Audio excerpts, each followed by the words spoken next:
All right, it is 6:16, and I will call the Board of Selectmen meeting April 26, 2021 to order, and move on down to amendments to the agenda. I just have one that we do have an executive session after the meeting that we're adding on under MSRA section 4056 C, real estate. And then we have no minutes to go over. And we're just going to move right into 5.1, which is the fiscal year 22 budget review.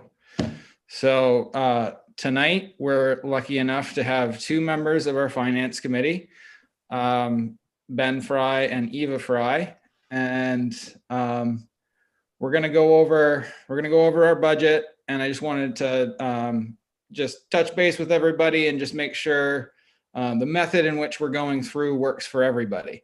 So what we did at our last meeting, when the Board of Selectmen reviewed everything, is we just kind of went through section by section. And if there were any questions or anything someone wanted to highlight or discuss, that's the time we brought it up in that section. And then we just kind of moved down through the budget in that manner. And then, just go section by section, but there's no need to read anything line by line or anything else like that. There are notes on the bottom of each section from our esteemed town administrator to explain some of the sections, but for sure, if anyone has any questions, let's discuss it. That's why we're all here.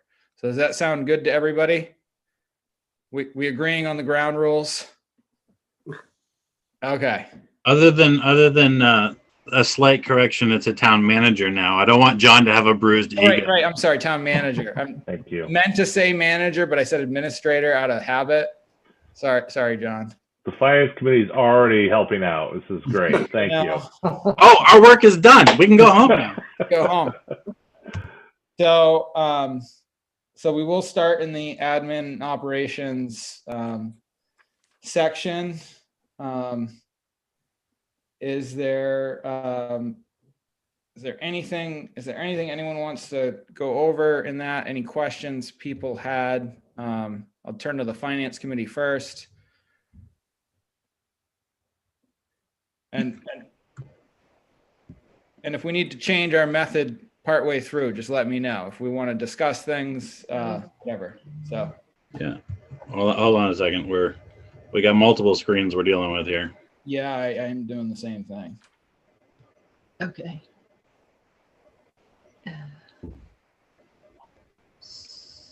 I went through this and I didn't see anything.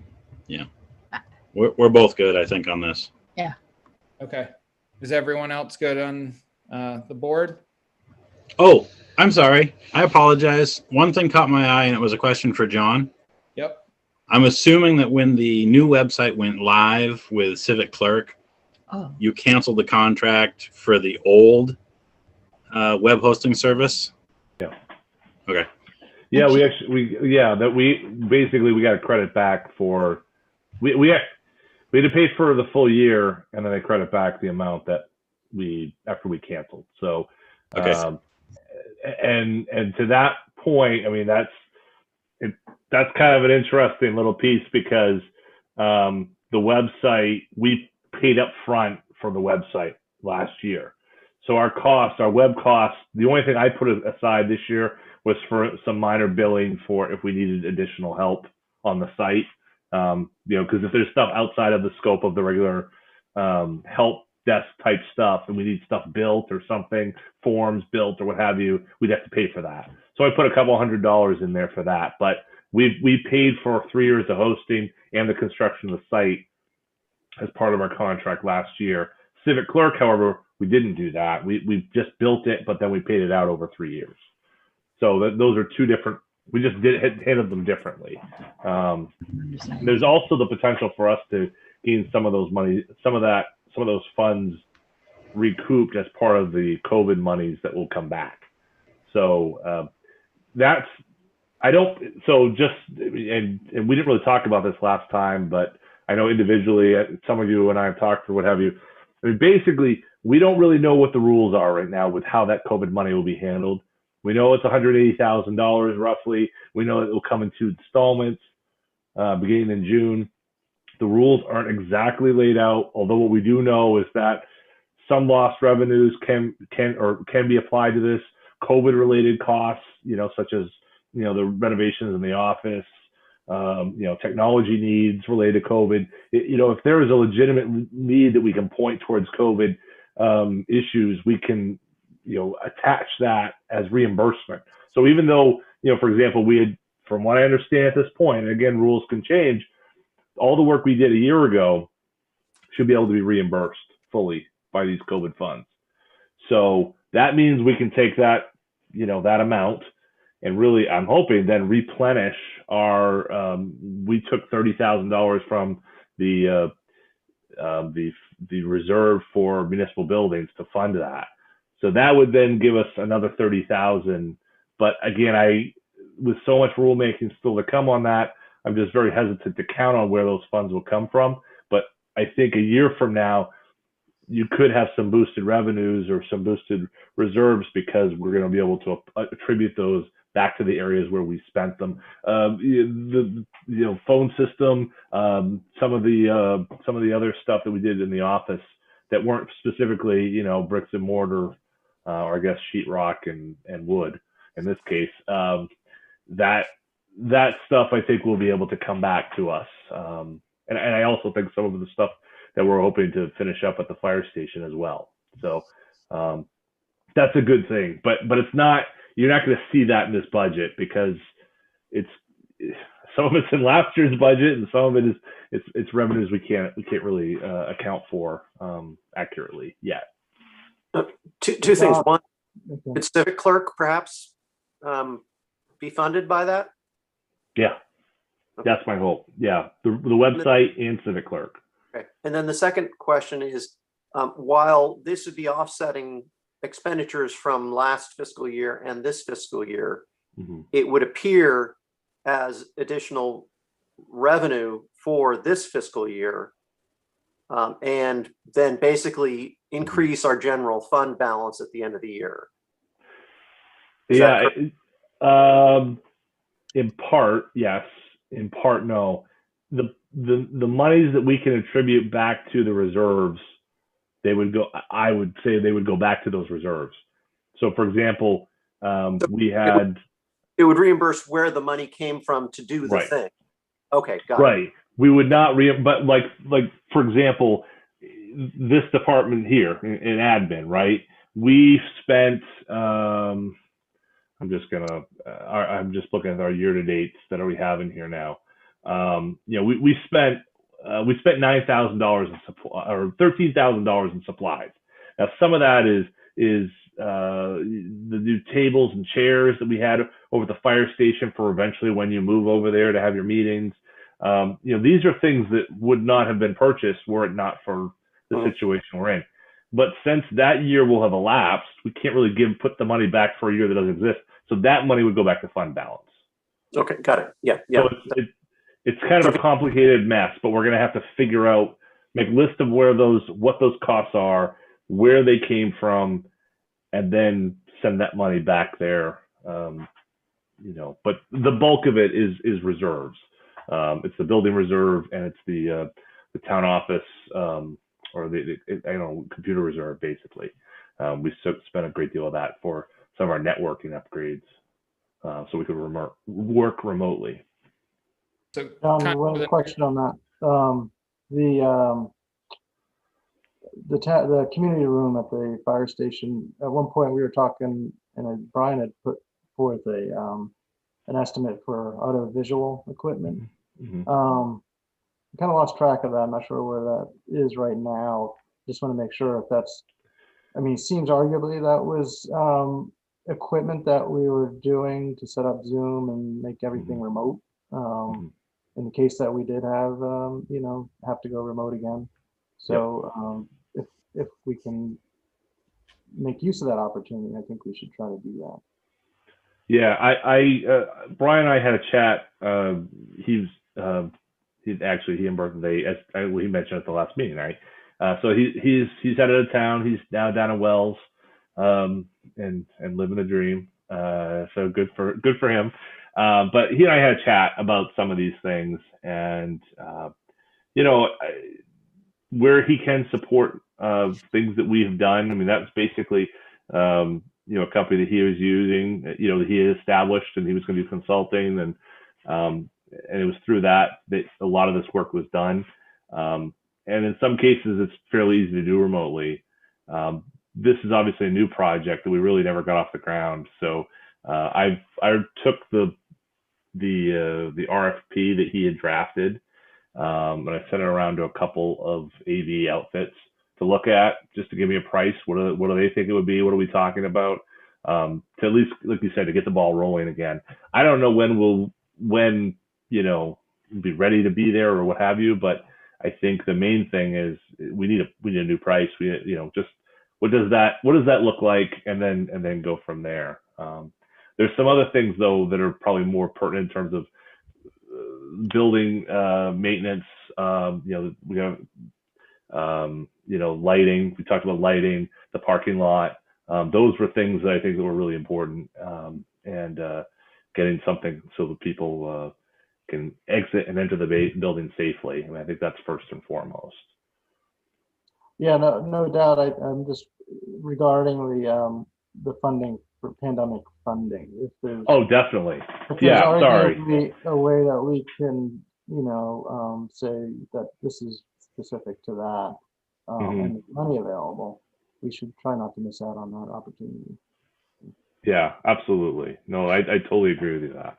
I think that was part of the reason what kind of spurred me is like, we got to get our ducks in a row, and all these things that we've talked about we need a plan. I think that's one thing that kind of, as I'm looking at this budget, there's not a lot that's changed in this budget from last year to this year. But I think the most important thing is to prepare ourselves that federal government has spent a lot of money in the last, last year really, but particularly the last few months. And infrastructure coming. We talked a little bit about that last time, about how that could change priorities. I think we have to talk a lot about in the next year about preparing ourselves to be able to help make sure that Newcastle's needs are important, and that we have ourselves lined up to be able to take advantage of those opportunities, so that if money's being spent and as grant funding's available, or block grants, or there's funding available for projects that are competitively funded, we need to have a better sense of our priorities and and a plan to how we want to accomplish them. And so things like talking about Main Street, how we do that, how does that work? We need to have a plan. We need to have something together to accomplish those things. And I think that the room is right down that alley toward just what do we want it to look like? How would it work? And we know the COVID money's there, so that's something we're going to have to contend with.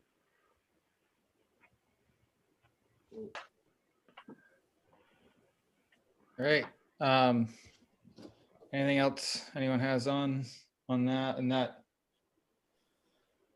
that's just up, just so that we're discussing all the stuff. That's the overall budget line there is up 7.24% from last year's budgeted numbers, and a lot of that is just sort of payroll increases and benefits and things like that. It's the general bulk of where that went up. So all right, so we good to move on? Everyone in agreement? Yep. Okay. Yep. So now we'll go on to public services. So this is again, this is things like septic disposal, all the different organizations that we support, the library,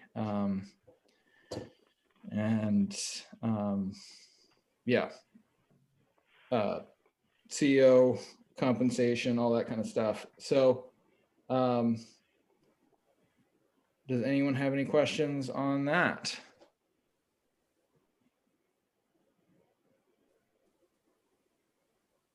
So Joel, I guess I would just like to say that I think, the bulk of the increase is the transfer station, which at this point, we really don't have any control over. So it is what it is. And that's the bulk of the biggest increase in this whole section. So. Yeah. And that was, that has been flat for a bunch of years as well. And then it actually went down one year and then I think it's a little bit of catch up, but again, we've talked and discussed about just keeping an eye on that. So it's a good thing to look at. Yeah, and I just add on to that, Joel. I think we may be entering some inflationary times too. Yeah. Where I think a lot of things are going to cost us more over the next couple of years. I mean, as a builder, you're seeing this all the time, and Tor and all of you guys. We're all seeing these things that are coming up, and it may take a little while for the public sector to buy into what that's going to be. So we may be on a little bit of a run with this for a little bit, but you're absolutely right, Joel. That's a problem. It's been great. It's been a great run, there, but I think it is catching up with us. Yep. And then, yeah. So I was going to say that I would have had a question about the solid waste disposal, but I watched the video from your last meeting and you answered my questions. So I'm good. I love it. If only everyone would watch. Our ratings would be through the roof. John, I have to be honest. I didn't get through the whole thing, but I got through a lot of it. I just didn't get through the end. That hurts. No, I'm just kidding. I understand. It's a long meeting. When Michelle does the minutes, she'll trust me. She'll have this. It's like I had a hard time getting through that. Sorry, guys. Yep. We appreciate the viewership.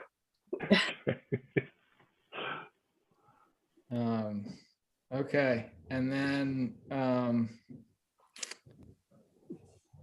yep, everything looks good. So moving on, if everyone's good to move on, this is going to be like the quickest budget meeting ever so far. I just jinxed it though. Knock on wood. Thanks, Joel. Move on to public safety. And this covers everything from the fire department, pay for fire chief and officers,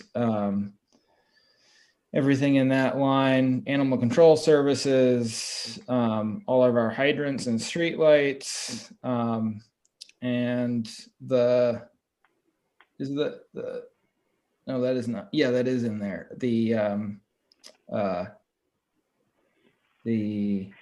No, is that in there? The ambulance service? Yeah. Yep. Yeah. Emergency medical services. Yep. Okay. So that covers all that. Is there anything anyone had questions on in this part of the budget?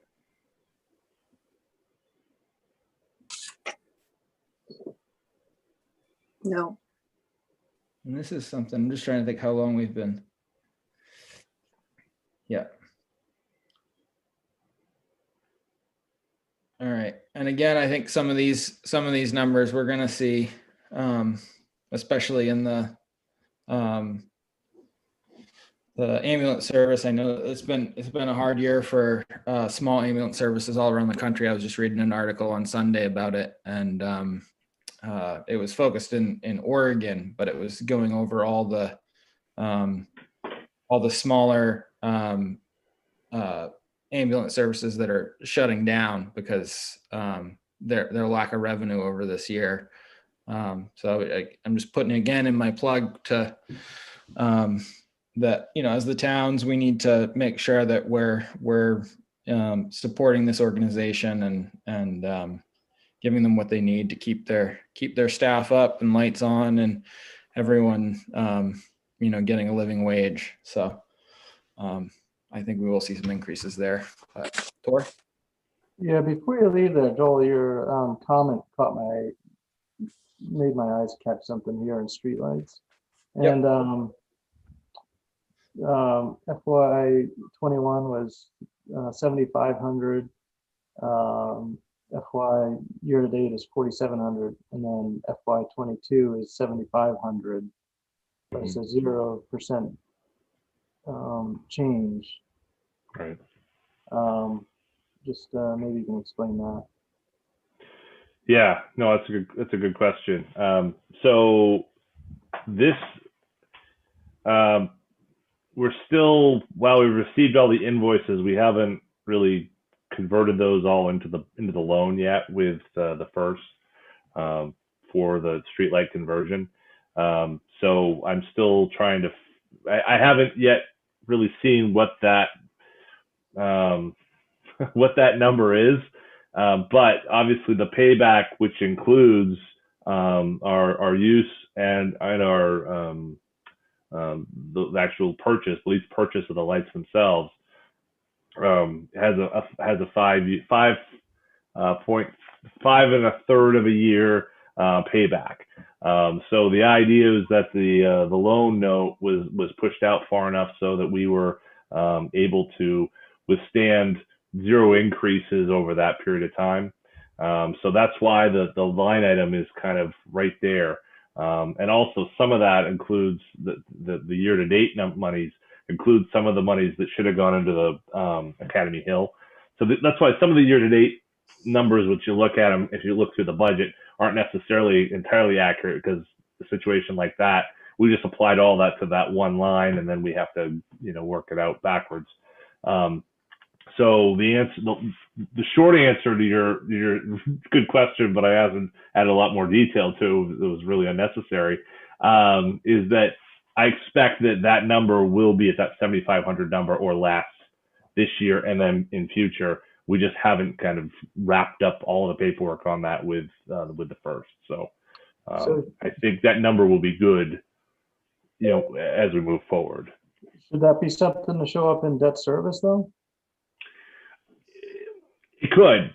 I partly didn't want to move it out of debt service, move it out of this line, because I didn't know what the new use would be, and I wanted to apply the debt. I wanted to have it kind of all in one package wherever it ended up, so that way you could see, okay, we're holding a steady number on this new asset. But yeah, if this had happened in the fall and we had done all this in the time, I would have put use here only, and I would have put the loan in debt service. But the timing just was such that I didn't like how it fell to show that as part of this budget. But next year I would probably move that over. I think that's fair. Yeah. So it's just where we are in timeline. Got it. Yeah. John, I had a question.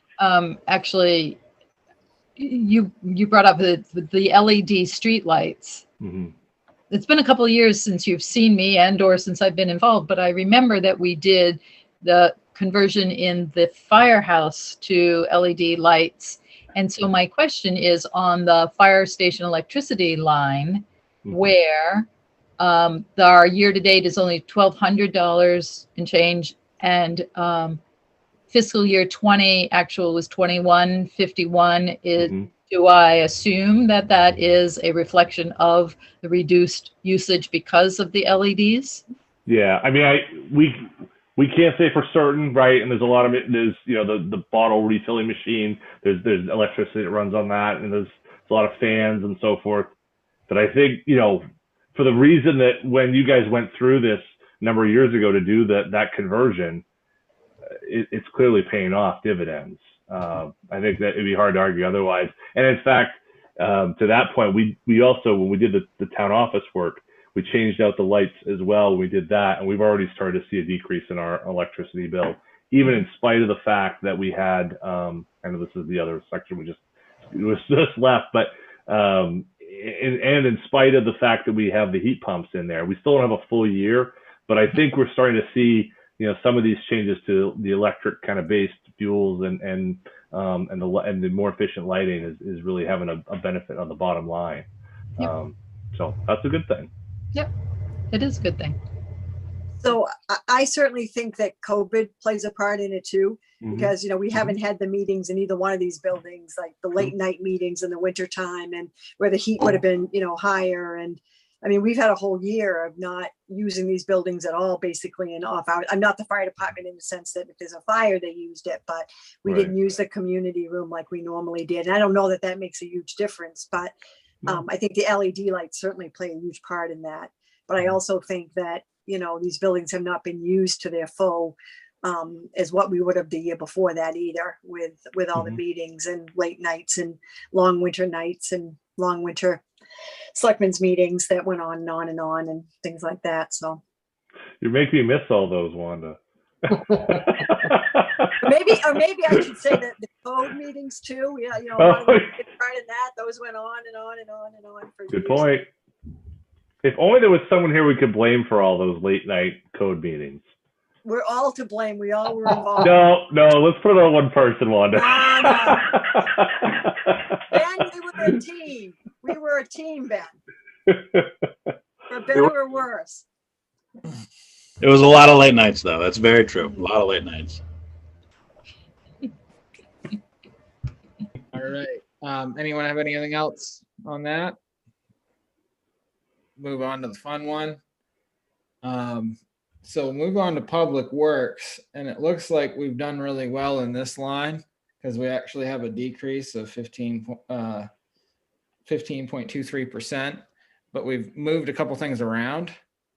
Right. So what we're trying to do is make things clear as to what's going on, and we have a lot of this section is just, it covers the kind of the general things that have to happen just to keep everything going: cold patch, gravel grading, roadside mowing, all those types of things.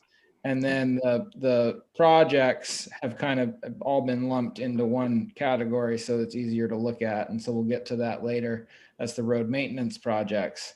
But anyway, so is there anything anyone wants to go over specifically on the public works section? Well, I think I just want to say, I think that what we're trying to do is make it very clear when we're distinguishing between maintenance, which I did a little bit of reading. Maintenance is about bringing something that has a problem back to the condition that it was. If we're improving something, we're taking a road and giving it a longer useful life than it had, then that's a capital project. So we're trying to make it really clear when we're distinguishing between maintenance, which is what we have in this public works section. And there were some capital projects in here, and then we had some capital projects in our multi-year road program. So we wanted to move all the capital projects into one section so we can see them all together and take them out of this section. And this is just about maintenance and operations. So that's the distinction that we're trying to make. And I think it's going to be much more clear as we go forward to have that distinction. Yep. And I think the nomenclature on that, we still could use a little tooling just so that, again, it's capital. Everyone thinks it's, anyway, we can call it whatever we want to, but it's the larger projects that we're doing. And so anyway, but as far as everything in this line, does everyone have any questions? Anything they want to go over? Anything they want to kick around? No, just when we get to reserves, just, we should have recall here. Maybe we can just, I guess, just summarize how the money was moved from public works again to reserves, because that will be, I guess, specific to that subject that we were just talking about. So. Yep. And if I could just add, so right now, presently, the general contractor subtotal is $23,440. Previously, that number was up much higher than that number. The only amounts that are set aside in here for labor and equipment are for storm damage. So that's the only thing that is accounted for here. So really, this is this is the as you said, Joel, it's the every year, it's the annual, the routine, we're going to do this and then we're going to do that and then we're going to strike the line, like the things that you can all count on by clockwork almost. That's really what's here. But when we talked at the last meeting, there was some discussion about putting those projects off, but we did put some money. I left some money still in here for those, the storm damage type issues. So just so that's, I just want to be clear. I didn't move everything out that you guys asked for. I did what we talked about, but there's still some money there. Yeah. Yep. Okay. Anything else anyone wants to talk about? No, looks good. Wow, this is fun. So move on to debt service. Let me just make my thing a little bigger. Things get like big and small on my screens. I have to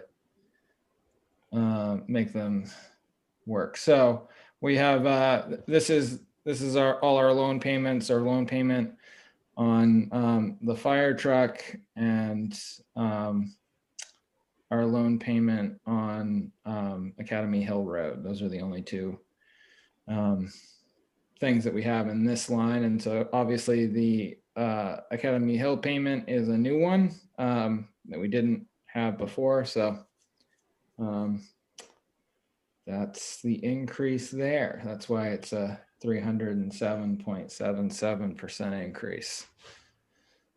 So it's a tough one. The good thing is the number goes down every year from here, so that's good. And then the other thing I'd say is, just to pull out the macro kind of view of the budget, we have a first year bond payment of $243,000. The overall, and I want to give a lot of credit to the school committee for really doing some outstanding work, because their number was much higher, but they did some great stuff. The overall increase of the entire commitment is $202,000. So, even though this is a one-time, one-shot, big impact to the budget of $243,000, the overall impact, the overall budget, the overall commitment is actually, is not that full amount. So we're taking on the bond payment, doing a little less of all the rest of the stuff we've always done, other than, the things we've talked about already, and trying to keep, the lights on and everything else that we've been doing too. So that to take on a $240,000 bond payment when your total, commitment is about $5 million that's not an insignificant, addition for us to account for. But thanks for some good planning, boards past, present, future. I think we're well established, and like I said, thanks to the school committee for really being able to get their number down, because original drafts of this budget, were not looking as good as this one. And is there updates on the reimbursement from the states for that project? No, I know that Andrew had reached out about 2 weeks ago, either right before our meeting or right after our meeting, once again to get an update from them. I haven't heard back from him, but that's someday that check's going to show up, and we're just going to be like, oh, of course. And by that point, no one here will be around. It will be, 5 decades later. But yeah, no, I haven't heard anything. Yeah. Okay. Yeah, if you owe the state, they want it yesterday. If they owe you, good luck. Their time. I always, when I talk to families about, state fund, state stuff, I'm right. Like, there's our time and there's the state time. Good luck, because you don't know when that's going to be. But I had one question on the fire truck, John. Yeah. It's quoted payoff 7/31/18 equals 198,855.64. Is that 2000? That was in 2018. That's how much it was. Yeah, the date on 7/31/2018, the payoff was 198. Okay, so it's less than that now, obviously. Yeah, right. That's that was, I had that number put it in there a few years ago. Remember we had talked about we were going to try to pay off all the debt at once, and that was we went through the list and we're like, yep, and then we got to that one and we're like, ooh, okay, maybe not. There was still quite a bit left. I'm sorry, I see the upper one. So it's 171,650. No, yeah. But that's on 19. So I haven't gotten an updated number on that.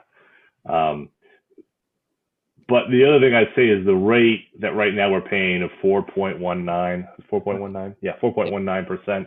I talked with Bangor Savings, because that was a loan taken through DB&T back in the day. So basically, our agreement with them extends to the end of the year, and then at which point we need to somewhat take a look at our whole relationship with them. They want to look at everything, and I want to look at everything as well. 4.19%. What was I think 1.29 was it for Academy Hill? 1.9. So I don't, and of course, the things of, that was the timing, and there's a lot going on. I understand that, but 4.19 was from a different world as well. So there's some things we have to talk about. There's also, conversely, our rate that we're getting on our checking is really high. So, there may be a give and take there for us, but obviously we're going to try to get the best deal we can, and they're eager, I think, to hold our business as the new kid in town somewhat, although obviously a lot of the folks that were there before have been there, but there's always local banks that are looking. The First, Bath Savings, everybody wants everyone wants municipal accounts. So if we don't get a good good number here or overall picture, then maybe time to have a chat a broader chat with a number of different banks. But they've been great with us, and we've always had good relationships with DB&T, and I think Bangor Savings, they've really made an effort to step up and create a connection, which is really helpful for our staff. But in terms of just talking about this budget and that line item, the 4.19 stands out like a sore thumb to me. And so we need to jump on that. Yeah, but do you remember when we got that right, John? That's before me. I don't know. What happened before me? It was good at the time. It was good. Yeah. We got quotes of like 6.5, and then DB&T DB&T gave us 4.19, and we took it. I wish we had the history on paying for interest on the Lynch Road, because if you look back at 2017 where we were paying on that, we were paying $197,000 a year on it, and I think it was partially that the rate wasn't. I don't think it was 4.19%. I think it was more than that, but maybe I'm wrong. I don't know. No, I think it was closer to 5. It was closer to 5. It might have even been 5.25. And that's why we decided to pay it off back in 18. We paid it off. 18? Yeah, it was like my first full budget, second full budget, something like that. So, yeah. At any rate, so that's good. So anything else? I'm done patting myself on the back for the things we've done in the past. And Ben, I'm just giving kudos to Ben here. This is. That's why you wanted to be on the finance committee. I get it now. Yeah. No. All right. I kid. So moving on, we'll go on to the county number, and that's only up a little bit this year, 1.37%. We definitely got to reject this. This is insane. County, we don't, not too much we can say. So nope. So, all right, and now, anyone have anything else on county? County, going once, going twice. Moving on to education. We had a long talk about that last time. You don't have anything else? Finance committee, you good? keep rolling. All right. Looks lovely. It's great. Again, we did get a little bit of a warning from them that things might go up a little bit in future years, but they always say that. So we'll just take it as we go. So moving on to the reserves. I'm sure I'm not skipping anything. Is there anything anyone wants to go over on that? We've put. Well, I guess I just point out that this is the Rhodes capital projects Right. received the money we took out of Exactly. the other section. So that went up by the same amount that Public Works went down. Yeah. That is correct. Otherwise, that we're keeping our roads capital project spending pretty consistent with prior years. So we're not increasing it significantly. We're not dropping it. We're trying to maintain the momentum we've had with our roads program. And where it's a reserve account too, I think the other idea behind this and sort of lumping all these projects into their reserve account is that if for some reason the project doesn't get done, or we change sort of how we're going to deal with a certain situation once it gets closer to it and we look at it, it's not like that money just rolls into the general fund. It stays in that account for that purpose. And so it does make it, it makes it easier to, again, roll that over if something doesn't happen because of weather or because of who knows what. But so that number is there and it's in that account and it stays in that account for those types of projects. I had a couple of questions not about roads. That's okay. Yep. Does the Harriet Bird Clubhouse Committee know that they've got over 15 grand in their account? How much? No, a good sum. Yes. I spoke with Ed about this. There was some pretty, I don't want to say significant, but more than typical maintenance work that was done last year at the clubhouse. And so we had a brief chat about, there's some money setting aside and there's some work that we can fund, because she was concerned because of the maintenance, money, we would have gone over that number. And I said, well, we've got, there's a sum here to work with. So, and then of course we also use the any revenues that we received. Now there aren't any revenues right now to be received on the clubhouse side of things, but that's certainly something to think about. But yeah, we had, yeah. I only asked because when they asked us to establish that reserve account years and years ago, they had a list. I mean, a whole list of stuff they wanted to do. Mm-hmm. And they said, well, let's just sock away $1,500 a year for a while and we'll come back to you. And so it's been a while. So anyway, if they didn't know where it was at, we just need to let them know. Factor that into thinking if they're thinking building upgrades. And I know coming out of COVID, they're going to be hot to trot to do more rentals out there and do some of those improvements that they talked about. And the other thing is that the Veterans Park account, that's up there now too in terms of what that is. And I know I saw some folks out there very appreciatively doing the plantings and taking care of the beds and the flowers and everything and just the sort of spring cleanup. And it's looking really great. But years ago, they also had come to us and asked if we could pave the path because it was getting overgrown with weeds.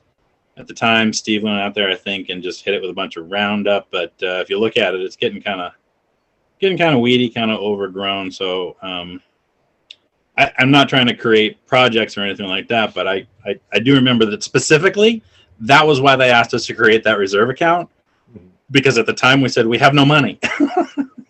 And they wanted a path that was going to stand up a little bit better than just pea stone. Well, let me reach out to those guys, Betsy and Ellen and Alan, because this spring is due to be some of the sidewalk work that we had set aside last year for the sidewalk that runs in front of the park and then up to Lincoln Home, resetting the curb and all that. It would seem to make a lot of sense that if that sidewalk is getting paved, that we take a look at what needs to happen in those walkways. Because actually, Ellen had mentioned that to me, I want to say a year or two ago as well, about the need to do something there. And whereas we have now, we have, if we fund this budget to its full extent, we'd be at 4640 in terms of where that the value sits for that, that reserve. So that may be something we could actually accomplish with those funds. So it's a good idea. I totally kind of forgotten about that, but maybe the timing is perfect for it. Cool. Yeah. Thanks. Yeah. And then another thing just to sort of mention on here is the municipal building reserve. And this came out of a few conversations that we've been having for a couple of years, just about our buildings in general and different things that they need. And I think the idea with this was to have again some money set aside so that when these projects do come up, they're not always planned, they're not always known about. Sometimes you say, oh, okay, everything's fine, and then John's going down to buy 5-gallon buckets to catch all the rainwater that's pouring in. So for those events and just being able to take care of our buildings in a timely manner, that's the purpose of that. And I think, we sort of looked at some of the pressing projects that were coming up. But again, this is just sort of, everything's expensive now. So it's just kind of funding that kind of stuff. And if we do get a reimbursement from the, or when we get reimbursement from the feds on the COVID money, the money from the town office renovations that apply would go back into that reserve account. Is that correct, John? Yeah, that's right. Okay. Yeah. And one thing I'd add too, I did get some prices from Kensal Craw regarding some of the outstanding work, maintenance work, siding, trim work. So he's already come out, take a look at it. Prices seem incredibly reasonable. I mean, I don't know if I were to trade. I don't know. I don't know if I get out of bed for anything less than 5 figures at this point. So I really appreciate his ability to come by and take a look at that for us. And so but we're in a there's some things that are of need. We take a close, careful eye at the town office building right off, but there's some things at the fire station and the Sheepscoop station as well that need work. So the needs are numerous and many, and so we're just we need to build up a war chest to be able to fight back against Mother Nature. Probably that's the biggest battle we have right now. So right, and I think if we were going to do if there was a larger scale project that we really needed and it was an addition or a full restoration of a building or whatever, that would be a separate item that we would bring up, just kind of like the capital, so it would just be a bigger project. But so that's that. Anything anyone has specifically on that? We can go over the road, the sort of the road reserve a little bit more in detail. But other than that, is there anything that anyone wants to discuss on reserves, bring up? All good to move on? Did you say you want to talk about the road maintenance projects, Joel? I was just gonna go down through it because it's a separate sort of spreadsheet. So I just thought we'd just take a look at it so that we can see where things are going and all that kind of stuff. So That's great. Other than that, is everyone good with our reserves section? Yep. All right, nods, and then if no one nods or says anything, they miss their turn. So now, moving on down to road maintenance projects, which represents the number in our reserve account. This is the continuation of the roads projects that we started in the new way of looking at them and taking care of them as whole roads rather than just patching and whatever. We're trying to bring our roads up to a standard so that they can go into more of just a general maintenance line and not a full project line. But this is what the road commissioner has put together, and these are the lines based on that those needs. So if there's anything anyone wants to talk about specifically in this line, in this budget reserve account, Wanda?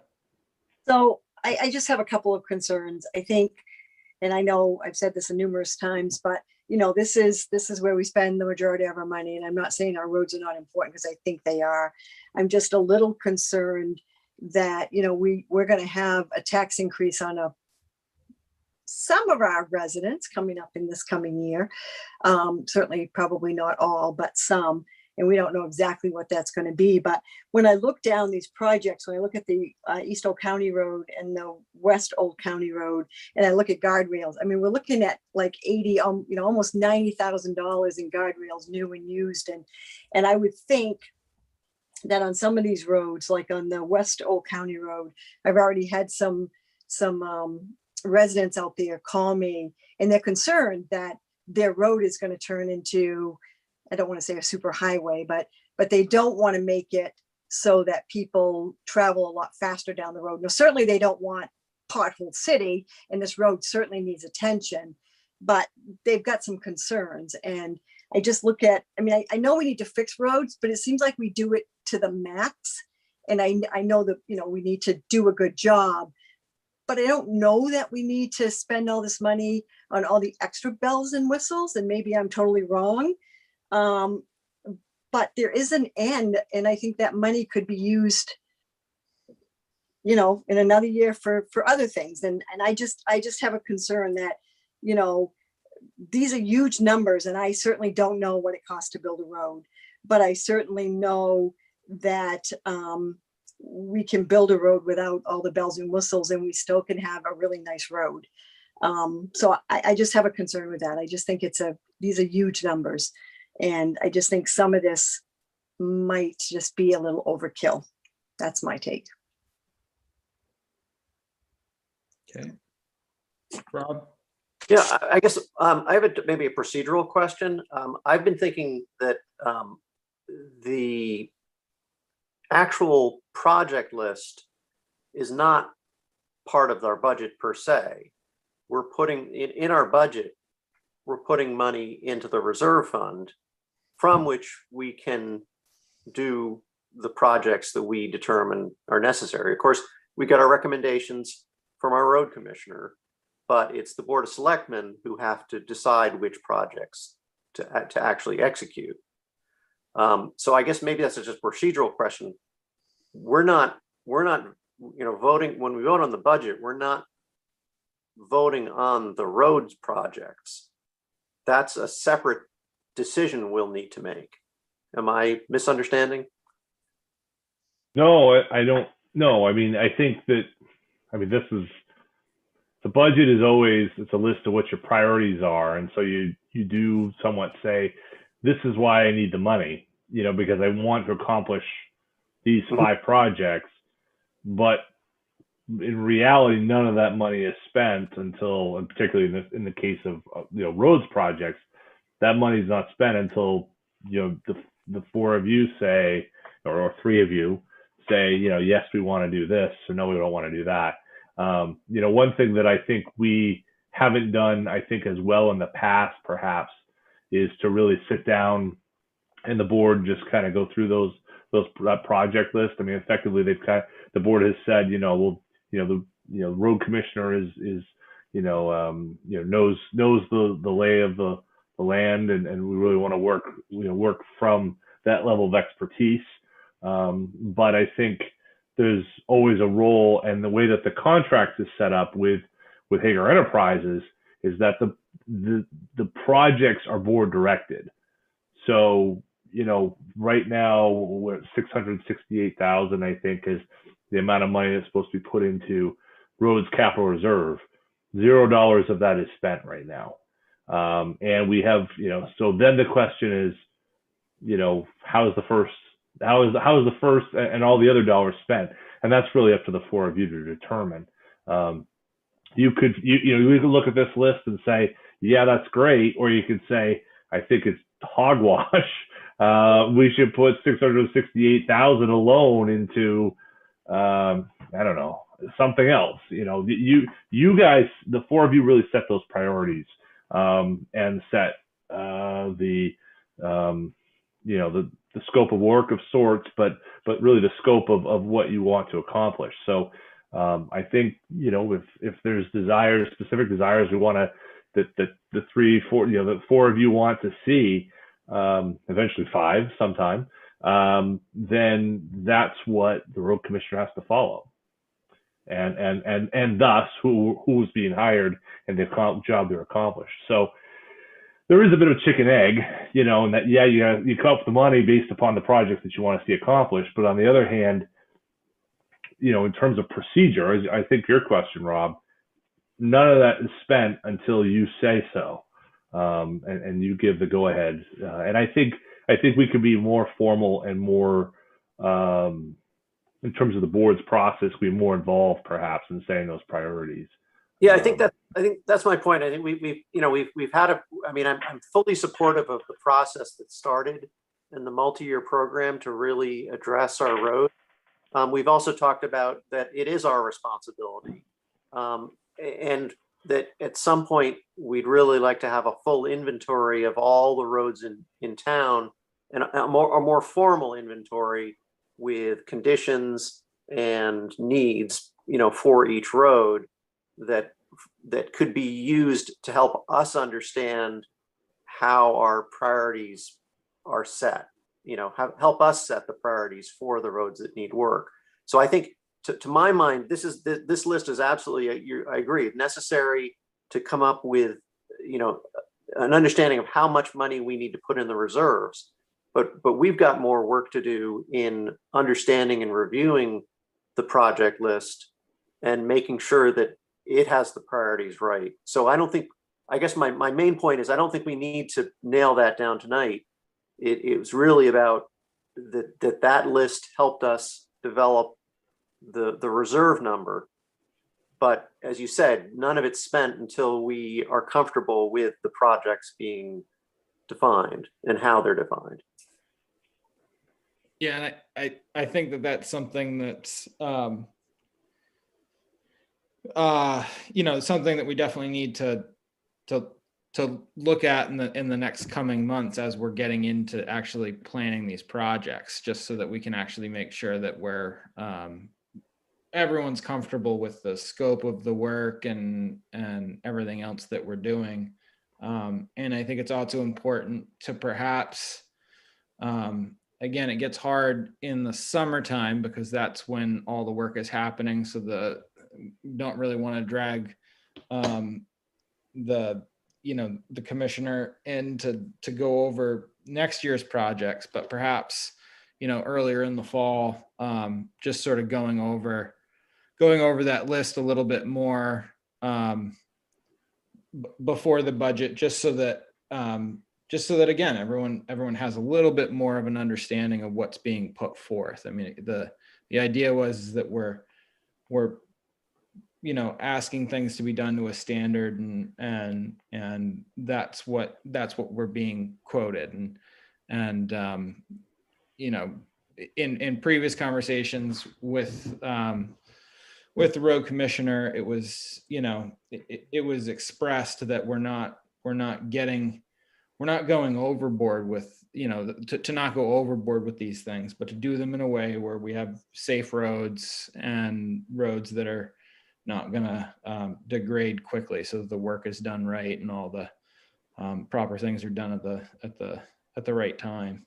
So I think definitely before this work plan goes live, we need to have some time as a board to discuss the projects and get an understanding of it, so that we fully understand it when we're being asked questions.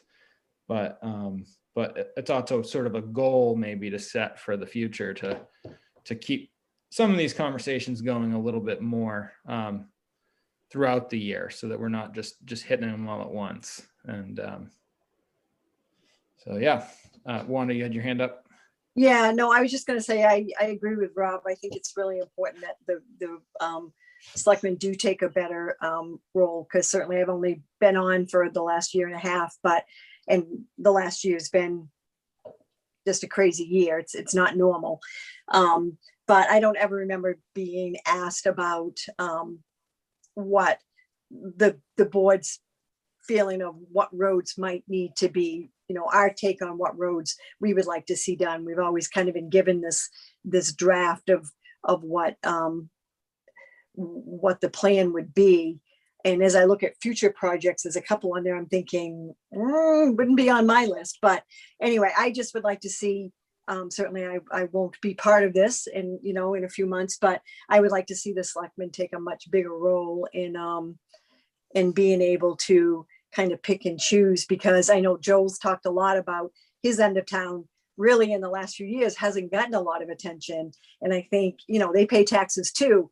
So I think the projects being spread maybe, and but I also know that, Seth has been talking about trying to get like Academy Hill totally finished. So I sort of get that. But on the other hand, each part of town needs to be represented too. They all pay taxes. So I think it's important that, the selectmen play a bigger role in kind of where they would like to see these roads, the improvements go. So I agree with Rob. I think that's really important going forward.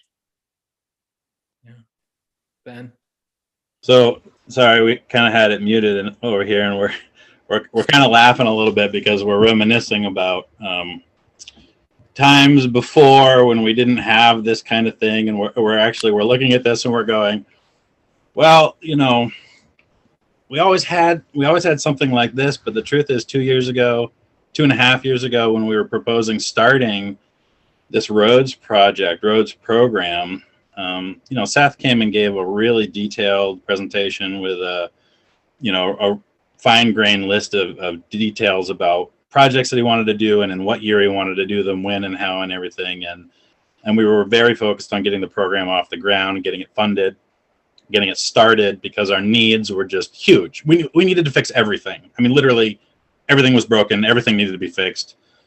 And of course, we don't have the money to do it all. And so we were so happy to have a plan in place that actually would address the deferred maintenance that we've been suffering with for decades.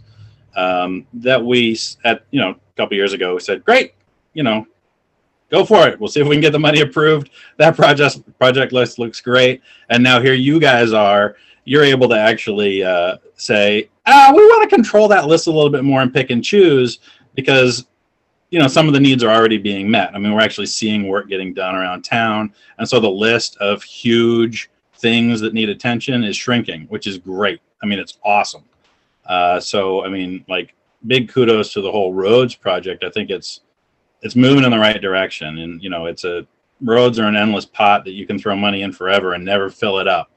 But, there's needs, and they are definitely being met. The one thing that I wanted to mention about this, and you guys, you're absolutely right. I think, take that ball and run with it, decide what projects you want to do.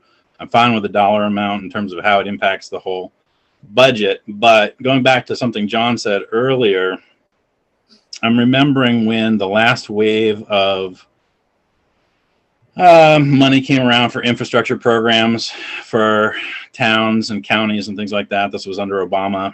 And as I said to John, at the time they were looking for shovel-ready projects, and it kind of hit us like a train. We weren't ready for it, and a lot of towns weren't ready for it. Everyone was scrambling to put a shovel-ready project together. We didn't have one. We couldn't come up with one. We just weren't prepared. And I think you guys would be really wise to, take this project list under advisement, but to tack on, maybe on the list some engineering work, engineering money, or use part of this money. Maybe don't do some of the projects, but you get an engineer to like really redo Main Street and have a shovel-ready project ready to go in case we actually do get some more infrastructure money coming, either from the Fed or from the state. And they're going to be looking for those projects ready to go with good community support, local funding, written into the comp plan. I mean, like all those birds need to be teed up, and we're in a good position to do that. So, keep patching the roads, keep fixing the roads, but let's keep an eye on like the, 2 years down the line when maybe some of that money might open up and become available, because now is the year we need to think about it. Ben, I think you just hit something that I totally didn't think about before, but I think it's a great idea, is to have a line item either in reserves or in maintenance projects or somewhere that represents soft costs. So for surveying, engineering costs, design costs, that that we can use if when because that should be in some cases, not all cases, but in some cases that should be the precursor to either capital projects or maintenance, depending on the level. But if not engineering costs, some kind of assessment cost, but just some line item somewhere that we have in reserve for this kind of thing. So I think that's a great point. Thank you.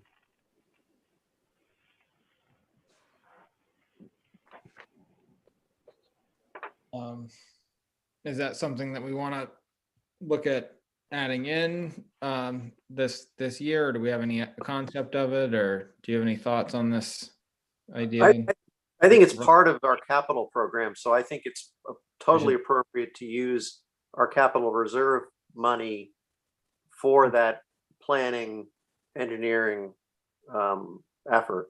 So I personally don't think that necessarily belongs in the public works. I mean, it could be, but I think it's totally appropriate to use funds from the capital reserve for capital planning.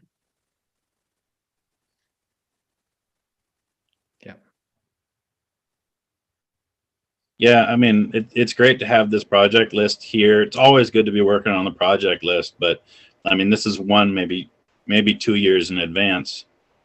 And I mean, there are people that are interested in having serious conversations with the DOT, and I think the DOT is serious about having conversations with the town now, finally, about the setbacks along Main Street. I mean, that conversation alone could be huge for the town in terms of economic development and the tax base.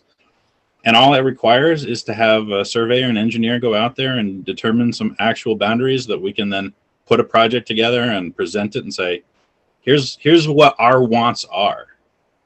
Here's what we want to do. That's a shovel-ready project that could be funded through capital roads. It's exactly like you're saying, Rob. So, yeah, I mean,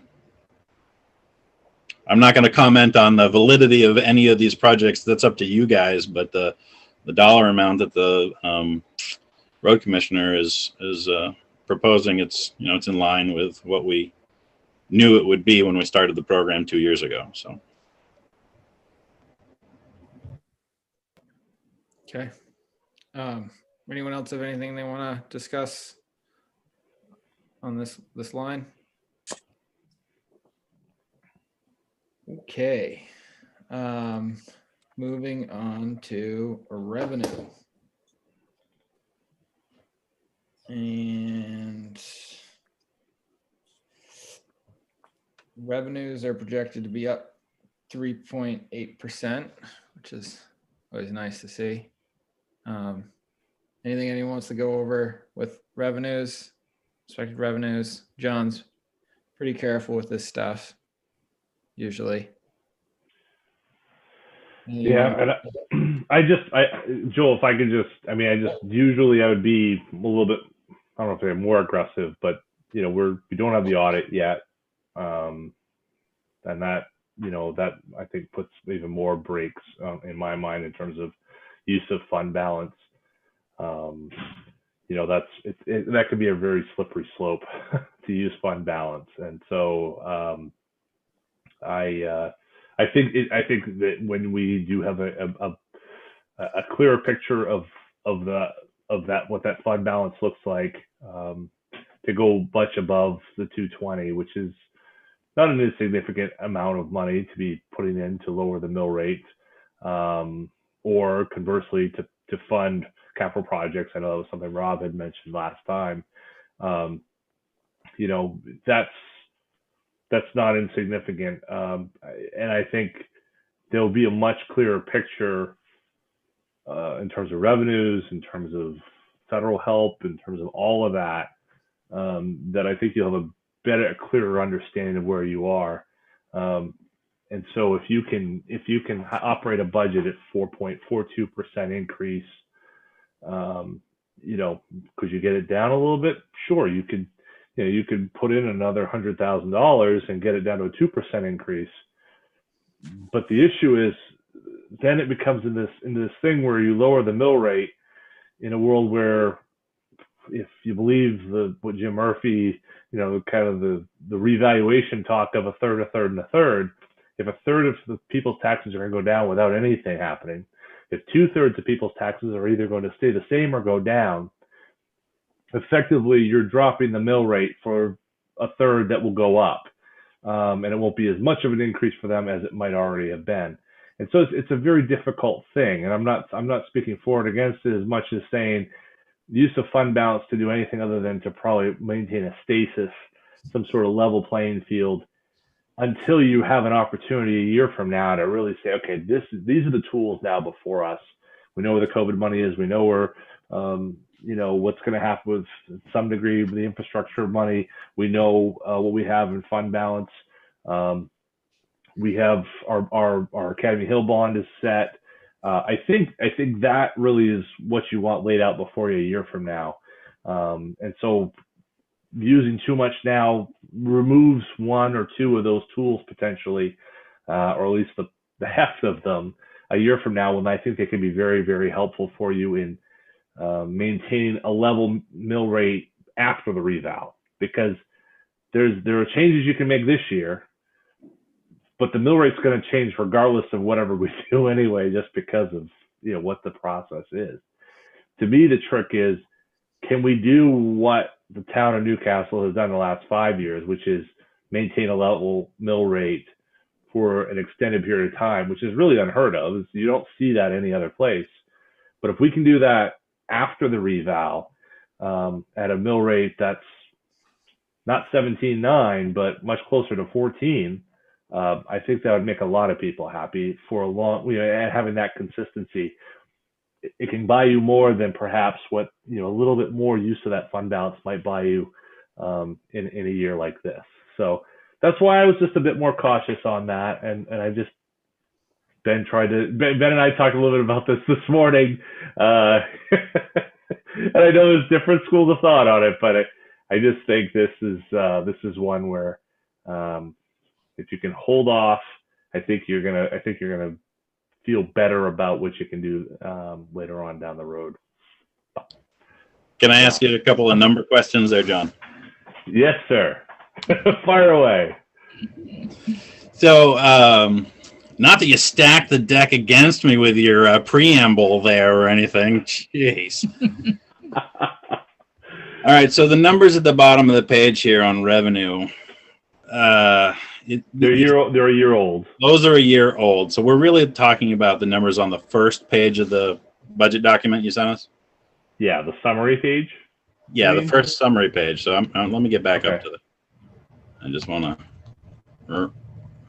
summary page. There we go. So you're talking about proposing a commitment of 4.9 million. Yep. 4.9. For a total increase of 4.42%. Yep. Which is $202,000, almost $203,000. Yep. So, what percentage of that increase is due to the debt services increase? 120% of that increase. Because it's 202. So you and I were talking. I mean, so I looked at it and I said, "Oh, we're 202. I thought we were higher than that." So, yeah. So 120% of the increase year over year is the amount attributable directly to the Academy Hill bond. So what you're saying is we're better than where we thought we'd be by 20%. Yes, exactly right. I'm laughing because when plans come together this well, it's amazing. I'm still going to make the argument, even though we're 20% better than where we thought we'd be, I'm going to make the argument, because it needs to just be said publicly, that the fund balance is public money. Okay. And it's, when we didn't have any, it's easy to not talk about it. But when we have too much, and I believe that we do, it's not responsible to continue holding on to it. It's more responsible to put it to good use. And I know we're going to be sitting somewhere over $2.2 million when that undesignated fund balance number comes in. That's just under half a year of funding the town. If we didn't collect taxes for half a year, we could fund the town for half a year on just the fund balance, not revenues. So, I think MMA's latest recommendation is that you have enough to fund the town for about 3 months, assuming that, if you get into trouble, you need to have that kind of cash on hand. But, looking back, and we were just talking about it because as long as I've been doing this, she's been on finance committee for going on like 12, 13, 14 years. We couldn't even remember when she started on finance committee. So we were remembering back, and it's hard sometimes to kind of keep some of these things in mind when you're looking at a budget like this. But we used to take a tan every single year. I was on the board, the first year I was on the board, we took 2 just to pay the bills. We haven't taken a tan in, it was before you were here. It was. It's probably been 7. Probably been 7. Yeah. We just haven't needed to take a tan. That's a sign of real financial health, for a town to not have to do that. There's still towns in Lincoln County who depend on a tan every January. Okay. The county does that every January, as much as I've tried to convince them that that's foolish, but they do. So fine. But we haven't needed to for a long time. Mm-hmm. And as I said earlier in our conversation today, I really do appreciate the conservative approach that you take. I think, you as the town manager, that is your job, and your responsibility is to be conservative and responsible with money. Absolutely. And I really appreciate the conservative approach you've taken to the budget. But if you compare what we have in fund balance to anticipated revenues, you can see that revenues are going up. We're getting more revenue streams that we didn't have before, and the revenue streams that we had that were just trickles are starting to open the floodgates a little bit more. So education's up, homestead's up. We continue to set records for car registration, excise tax. Every 6 months, we hit it. So there's conservative, but I think my fear is that we've been stuck in the let's play it safe mentality for so long because we didn't have funds to work with, that we've let the pendulum swing too far that way. And holding on to $2.4 million in undesignated fund balance is too much. That's my argument, is that it's too much. And I understand, taking that, and I think you're still going to have 2.2 even after you take the 220 out of fund balance that you're proposing in this budget. Mm-hmm. And that's not even including the fact that it's going to get replenished because you've crafted yet again another very conservative budget, which means that if trends continue, and they will, we're going to see the same sort of increase to the undesignated fund balance that we've been seeing, which, you know, that's not a horrible thing. It just means that we have to switch mentally from saving to spending the people's money, like investing the people's money, and holding on to it isn't helping anybody. So while I completely understand the arguments about wanting to keep, you know, dips and the taxes and the mill rate, and let's have a cushion so we're safe, we're so far beyond safe.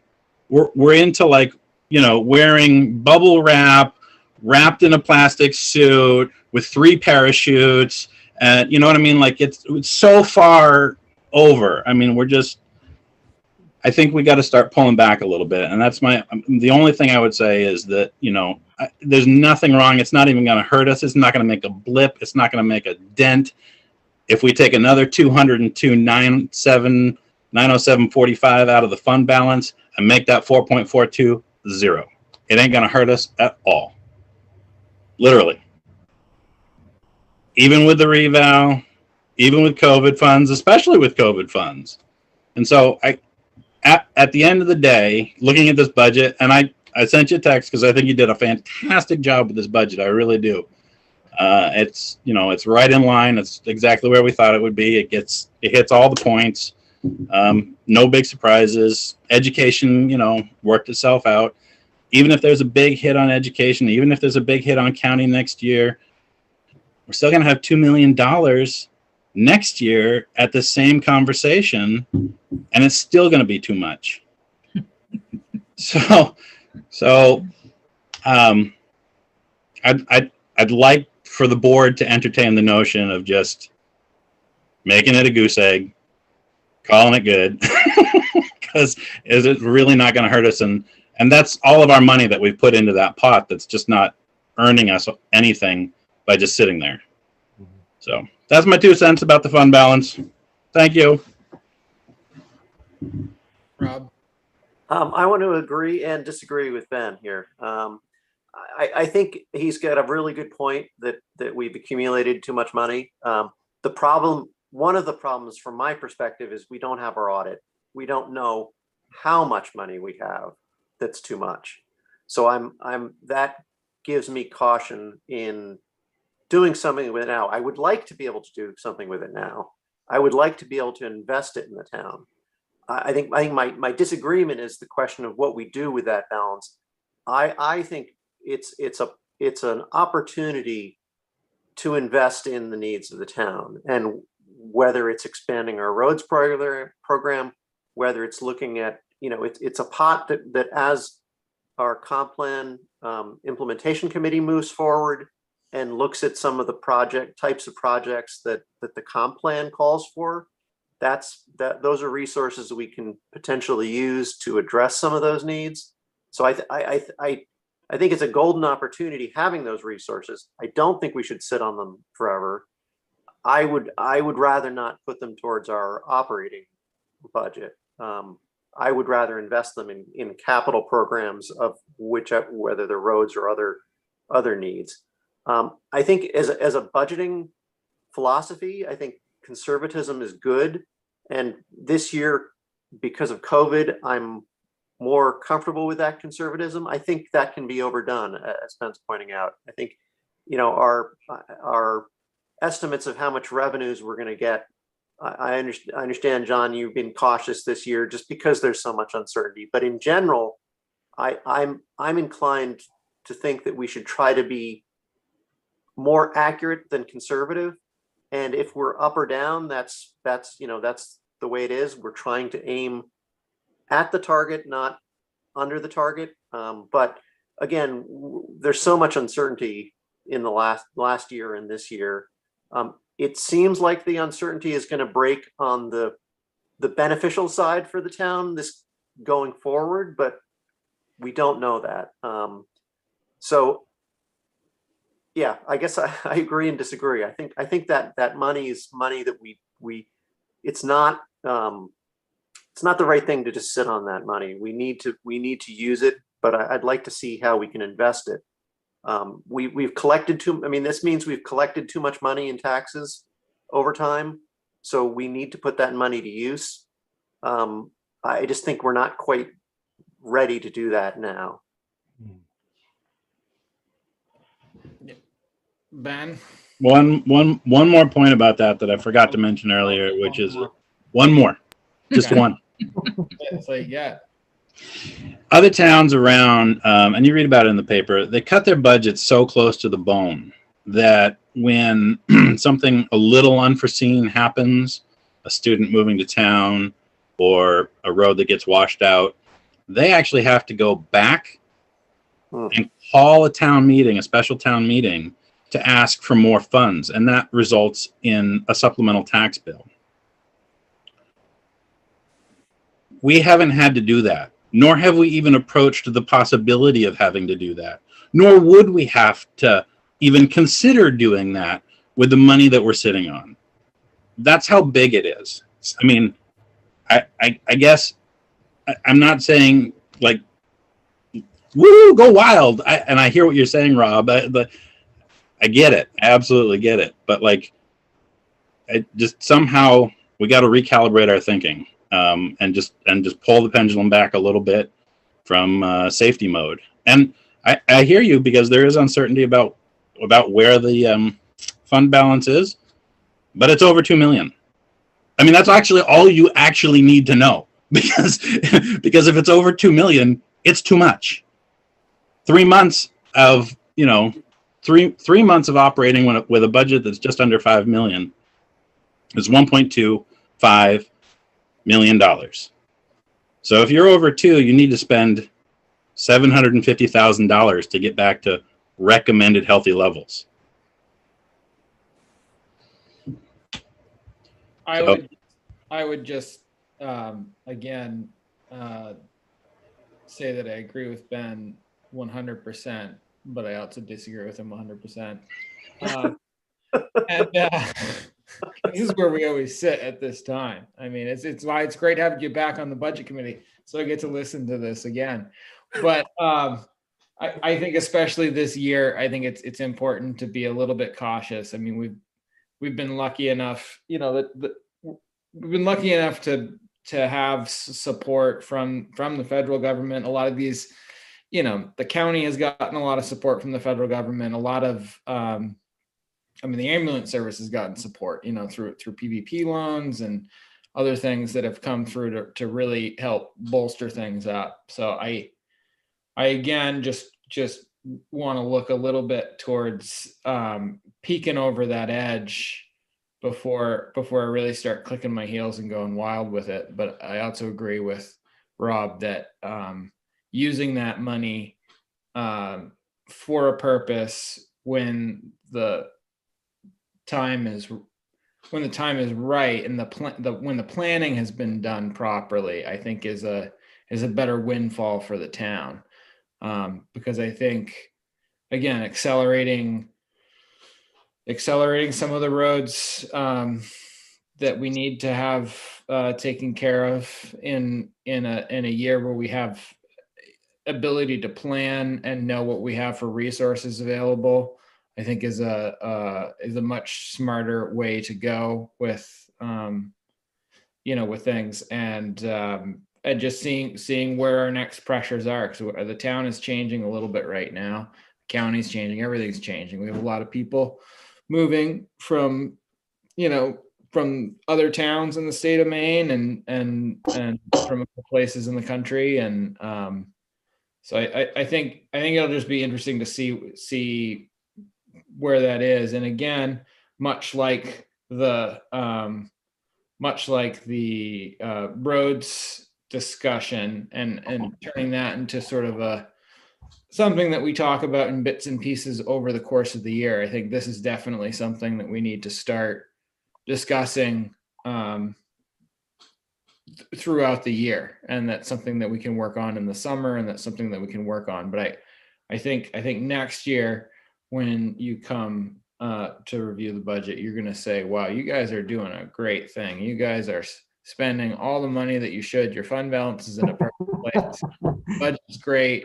Getting all these things done. And I'm just really glad that you guys listened to me and you waited a year.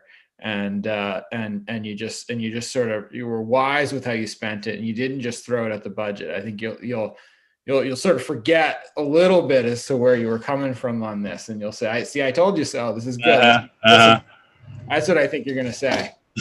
Or I'll be back barking up the same tree. Yeah, that's true. It's okay. It's fine. Look, at the end of the day, this is an envious position to be in. So all good things. I would like to see more of a plan come out of how to address the overages in that.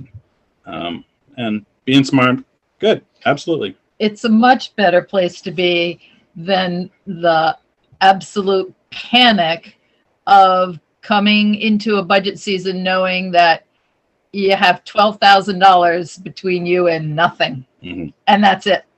And I think that's that panic that those of us that were there that year felt has carried forward in how things have been handled from that point forward, because it was a little terrifying, really and truly. And because of everybody's concerted efforts from that point forward, the town has done a remarkable job rebuilding that fund that was non-existent and to bring us to this place that we're in right now. So, but I remember that day.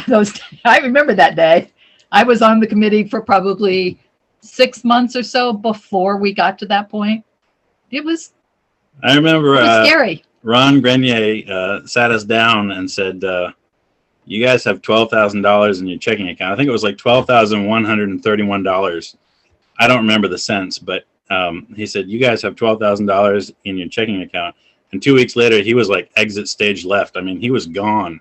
And I'm not going to say one was the result of the other one, but I think he panicked. Like, he was panicking like hard. He actually panicked the year before that and told us that it was going to happen. I mean, he knew it was going to happen. But no one really believed him. But anyway, it happened. I did. No, that was then. This is now. Different place. Wanda? So, I mean, I think I kind of agree with Ben. I mean, I think, in the year of COVID, if we could keep the budget at zero, and we can say that, to just take that 200,000 and throw it towards nothing. But in reality, aren't we putting that through a capital? Wouldn't we be putting that towards like a capital project in the Academy Hill Road? I mean, I think, that's how you justify it. That was a capital project. And that's really going to make that payment. And, I think, some people's taxes are going to go up this year, and some people's taxes may go up a lot. We don't know yet. But I think if we could keep that at zero and what we've gone through this year, I mean, I think that would make me feel better about throwing, $600,000 at the roads for another year. And I also think that I think it just speaks highly of what everybody's done over the last, not just the last few years, but a long, long time. And I think we're always going to be waiting for that next audit to come in. I mean, it seems like every year we're waiting longer and longer and longer for those audits. So are we going to be sitting here, maybe not me, but somebody going to be sitting here next year going, well, we don't want to do anything because we're waiting on the audit and we want to make sure that we still have that money. And just because you do it this year doesn't mean you have to do it again next year. I'm kind of like Ben. I'd kind of like to tell the people of Newcastle that, look, we can spend all this money on all these things we want to do, and we're going to keep it at a 0% increase. I think that speaks volume for this town. So that's just my 2 cents. Tor? So yeah, I think, the way I look at it is you're asking people to pay their taxes so the town can put the money in the bank. And I think the town should have a plan of what to do with the money that we're, what the town's asking for a tax commitment. So we don't want people just to fund the bank account, the savings account for the town. So that's where I agree with Ben. I think the idea that we have to figure out a wise way to use it use this balance, in my mind, I think I need to put my head into that a little bit more. The big variable in my mind is we still don't know what the, what the exact tax valuation is for this year. We're still waiting on that. So there's a variable out there that we're just sort of anticipating. So, well, yeah, it would be, I think, good to see the budget at zero. We don't know what the bigger picture is either. So that just, I guess, causes me to be cautious a little bit. So, again, I agree with Ben that it's not good to have the money just in our account, but I think I'd like to know a little more information before I say, yeah, zero it out. I have a question for Ben too. Ben, did we ever have a zero budget year? We never had a zero budget year. Sure, we did. Did we? Yeah, Sure. a couple years ago we did. Yeah. Last year, 2 years ago. 2 2 years ago, wasn't Mill it? rate stayed. Well, the mill No, rates. yeah, but we had a year we leveled it off. We leveled off the amount, right? Mhm. Yeah. I think it was 2 years ago we did. I think it was two. It was 2 or 3 years ago. I can't remember exactly. It was. I don't think it was last year, but I think it was 2 years ago. Well, you got, Are you those sure? are actuals. Yeah. Those aren't budget. Yeah. I'm almost 100%, Joel, and it's not showing on the summary page in terms No. of actuals versus budget. But we could go back and we could look, and I remember it was real close. Mhm.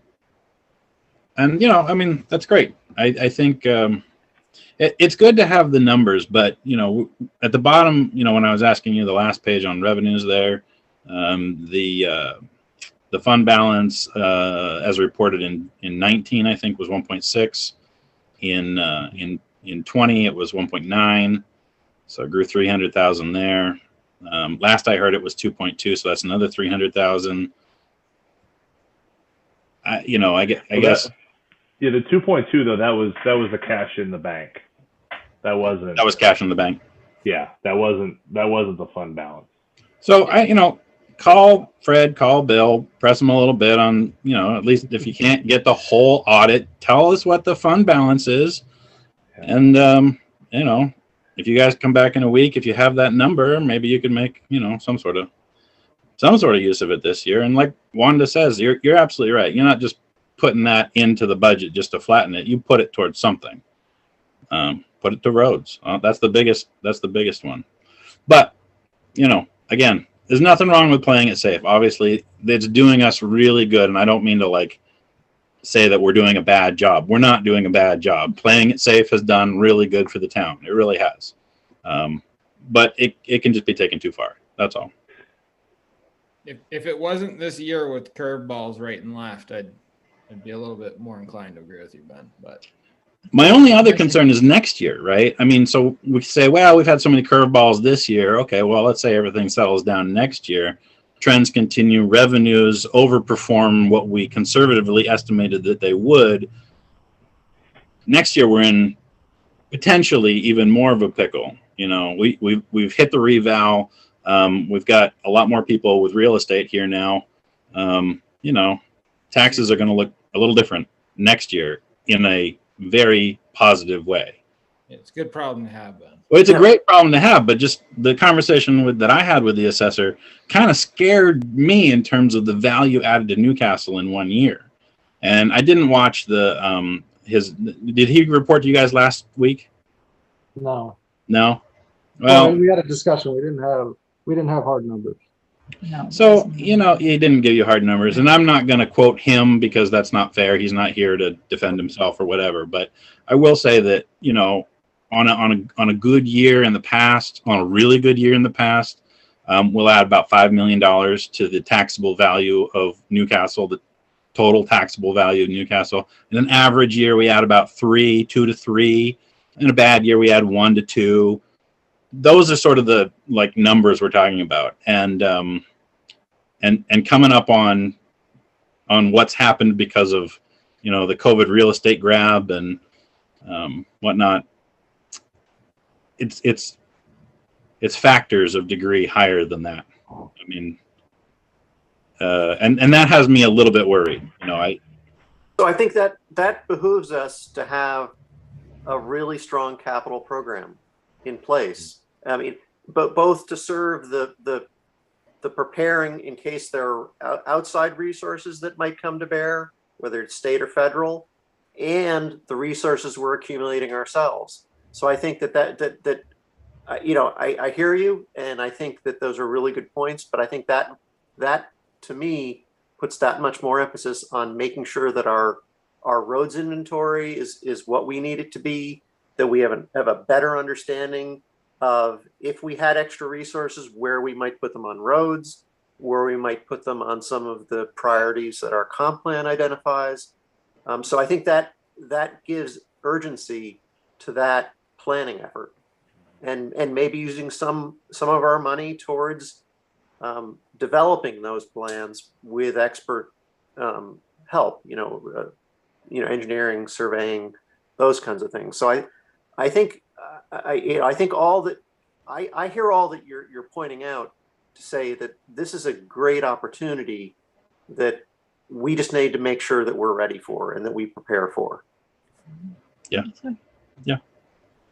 And John, I think one thing that might be helpful in future, just future discussion on this is if we did have some kind of trend history for fund balance.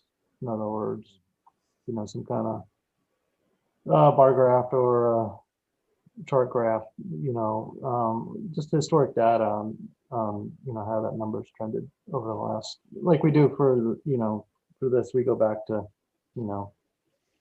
FY17, so maybe the last 4 years. Yeah, we haven't. Well, and that's to Ben's point. That's not something that's been used pretty frequently because there wasn't any fund balance to use. So it's a fairly new phenomena. Well, I mean, it's not unprecedented, but it's a fairly recently new phenomenon in Newcastle because there wasn't any funds to balance. So, but you're right, Tor. I mean, that's it. That trend line is so important because you can, like, one thing that came up as you guys were talking about this is, what is the amount that you feel you need to raise to hit a capital, to accomplish what you feel like you need to do on a capital through those capital roads projects on a yearly basis, like whatever that number is. Let's just say in round numbers, that number is 500,000, right? If you are saying that the overage, kind of a surge mentality, I think that's kind of what Rob's talking about is you surge it, let's say $200,000. Then you're increasing the revenues, by 200 through the fund balance, spending an extra 200 on that line, and you can the lines kind of follow themselves. The concern I have is when I do the budget next year, and we surge and we don't drop the amount of needs and expenditures to match, we now have a $200,000 gap that we have to make up. So the concern in terms of the year to year is you really need to have a solid plan in my mind to say, okay, this is what we're going to spend on roads. Okay, and I'm not saying you have to be a dollar amount, but let's just in terms of the conversation we're having here, if you say that number is 550, all right, okay, then your spending is going to have to drop to that 550 level, because otherwise you're going to outpace what your revenues are by the use of that fund balance. You're creating a problem with yourself, a cliff, basically every year. By increasing your fund balance and then not decreasing your expenditures, in kind. So that's the concern I have going into next year. Let's say we were to put up to 420, right? That's $420,000. Next year, if we don't cut any of our expenditures, we're now going to be short 200. We're going to be short that money unless we're going to spend another 420 out of fund balance, which maybe we could, maybe we couldn't. But if we're spending $420,000 on fund balance, we're going to run out of fund balance, in 2 or 3 years. So we have to, that's why the plan, really taking your time and making sure that whatever the amount of money we feel comfortable with, on an annual basis, whether it's expenditures for a capital need or even use of fund balance on this is the amount we want to, it's this much above what we actually should, which is slowly wearing down that amount of balance, whether it's over 5 years or 3 years or 10 years, whatever that number is you guys want to do, try to get that fund balance to a level where it's within the acceptable bounds of what auditors and MMA and everyone thinks it should be. Meanwhile, we're also doing the dual purpose, which is also trying to find a way to meet these surge needs of additional capital. And my feeling is I agree. I think we have been very conservative the 5 years I've been here. And I think with reval out of the way, I don't view this year like every year. I mean, this has been a year that Ben and I have talked about this for 3 or 4 years, I think almost. We've been circling this year on the calendar because the revaluation, everything changes after this year. Everything changes. And so it sets a new normal. It puts us, whether it was COVID or not, we knew that this year was going to change the dynamic. And now with Academy Hill and a few other things, it really brings that to bear. That we're at 4.4% increase. Entering that puts us in such a better position than where I thought we might be. Now the question is, whether it's 4 or whether it's 0, okay. But to me, the real trick is what happens next year. I can put together a budget for 1 year. It's what does year 2, 3, 4 look like? So that way we can make sure our mill rates are hopefully flat, but if it's a steady increase. And we don't have any control over the school, we don't have any control over the county, but if we can control our side of things, that's where we are able to benefit from flat mill rates. And so that's the only. I think Ben's right about 99% of what he said there. I'm glad. I don't know that I'd use it this year, but if we were fast forwarding the tape and this is 2022, I'd probably say, yeah, go for it, do it. Because I think we are too high. It's too high, no doubt. I just don't feel like I have a great plan to not use too much and maybe not use not enough to a point that's sustainable for a longer period of time. And that's just my sense of it. But you're the board. You guys, I'm just the hired hand here to make it all go. But that's the policy decision. The fun part of being a selectman. Were you going to say something? Can I just add a little bit to that, John? Yeah. I know. Oh, no. We gotta go.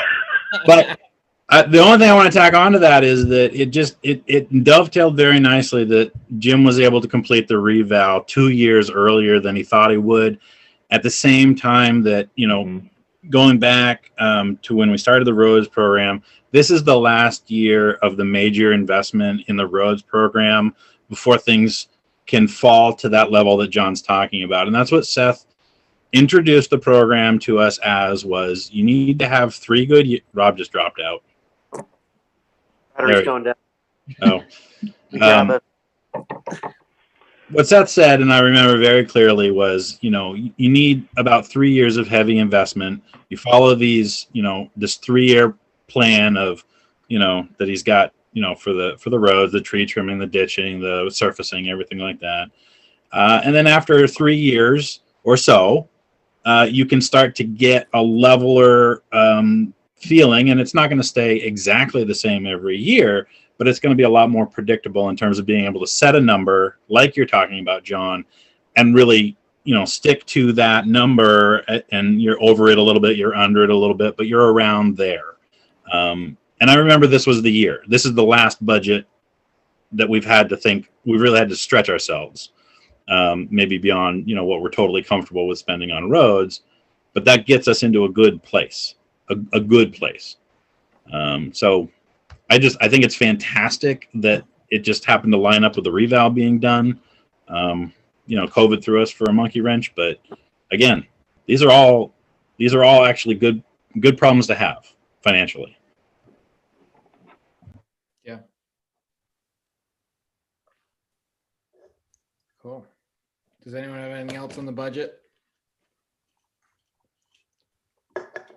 I don't have anything else on the budget, but as a member or supposedly responsible member of the finance committee that really hasn't done a whole lot of late, I would really love to know what's been going on with the cemetery investments. I had a lot to do with getting those going way back when, and I just don't know what's going on with them, and it'd be nice to hear a little update.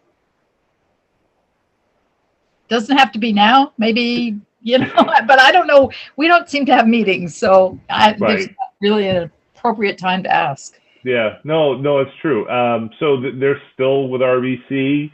Not much has really changed with them since probably in terms of the format and function that when you all set them up just before I got here, I think.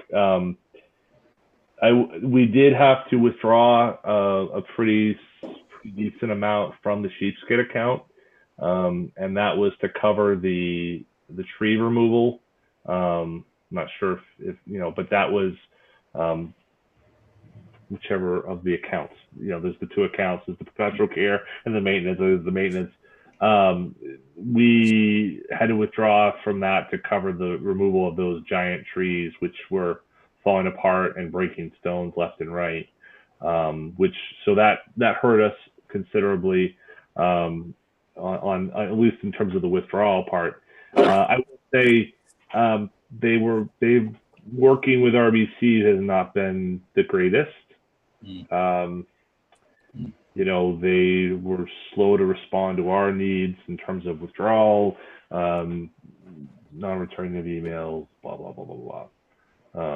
Having said that, the rates of return, when we used to meet, when we had 5 members of the committee, we had Louie and Brian and and Carol, and right, absolutely right. So we were getting great rates of return, and that's held true throughout until, of course, the COVID market doing what the COVID market did. The fact that we have a hard time talking with them doesn't give me a great deal of confidence. Yeah, well, what's really interesting is that when we decided to stick with RBC, it was a decision that we made for 1 year. But life sort of started to fall apart after that in terms of the finance committee, and it's years beyond that. So none of us were, convinced that that's where we wanted to stay. Yeah. So I'm not really surprised. And I would say when we go out, the banking conversation that we're having, I've had a numerous, knocks at the door. Well, actually, when you could do that, but you know what I mean. Inquiries of, would you like to bring your investments to our bank? And so, I've certainly talked with those folks, and I've given them copies of our accounts, and they feel like we've received a good return. But I think it's about customer service to me, the ability to withdraw funds when needed. And again, we don't do that all that often. I mean, in 5 years of being here, this was the first time we've ever had to withdraw anything from one of those accounts. But unfortunately, it was just a necessity. But the ability to know, have that pick up the phone and someone answers your question type relationship that we have with local banks or financial advisors or the like, I think is crucial for us. So since we're 4 years overdue to have that conversation, it may be a good idea we could put something on the agenda, and the two of you and John, when he watches this, can come back. We can talk about maybe how to make that. I don't have to go into it more now. I just wanted to bring it up because I think of it from time to time. I think it's important that it gets attention. Mm-hmm. It should Yeah. get attention. Yeah. That brings up a question. So the town's banking relationships are something that you're planning on reviewing. Yeah.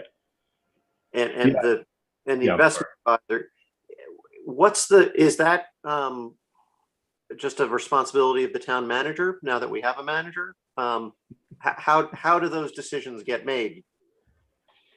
Well, Sounds like we need a charter. I'm just saying. Another Right. committee on Ben? Exactly. No, I mean I don't think that's a I mean I think that's a bigger conversation Yeah. than Yeah. John Duke, town manager, takes on. I think that's an RFP, and there's interviews, and staff recommends and the board decides, and So it's our yeah, absolutely. Yeah. No, now, having said that, I mean, obviously, I assume you and knowing the four of you and even Bren as well, I mean, certainly the involvement of staff in that is important. And the banking relationship for those who are making those calls or making deposits or whatever, that's as crucial as your rate of return on the interest. But it's something I've been looking at for a long time. We've had some customer service issues in the past with our banks, but this is obviously a new bank, and we'll see how that works. But it's something we've been talking about. I mean, I'm not gonna denigrate anything, but I'm just saying I think that it's something you have to look at all the time. It's one of these relationships like auditing and town attorneys, and these folks that do these services that they provide for the town, and every so often you just have to stop and look around and say, am I being treated fairly or not? And it's one thing that you can be treated unfairly just because over time that's the way it happens. And sometimes it's no fault of anyone's. It's just merely, just how it works. But I think that banking is one you need to do, and your investments as well. I think that'd be much higher on the list. We just changed auditors, and that was a great move on our part. I know we haven't gotten the audit yet, but going through the audit process, night and day difference. So. And yes, I'm saying good things about Fred and Bill, and hoping that they'll give us our unassigned fund balance number.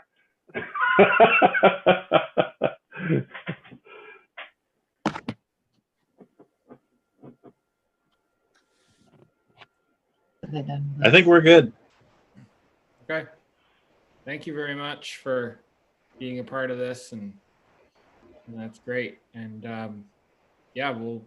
we'll start throwing a bunch more tasks at you. How about that? We're gonna pull you guys in. We're gonna keep you guys. I'm happy sitting right here, just being able to yell at you guys. This works for me. No, you guys are doing great. It's a good budget, honestly, and I know where it started off, and so where it's ending up is honestly it's a big win. So great job, everybody. I agree. All right, we're out of here. We'll talk to you later. Yep. Thank you. Thanks, Ed. Bye.